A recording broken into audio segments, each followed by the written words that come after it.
উপমহাদেশের প্রথম ব্যাংকের নাম কি? হিন্দুস্তান ব্যাংক।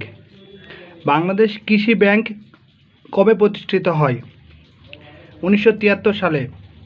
শিল্প ব্যাংক প্রতিষ্ঠিত হয় কত সালে? 1972 সালে। কর্মসংস্থান ব্যাংক প্রতিষ্ঠিত হয় কত সালে? 1998 সালে।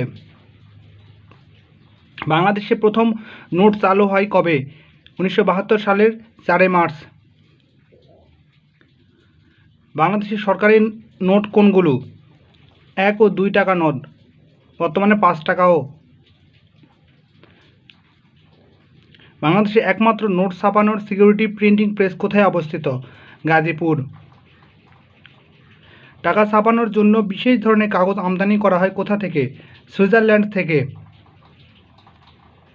উপমহাদেশের প্রথম কাগজে মুদ্রা চালু করেন কে? লর্ড ক্যানিং।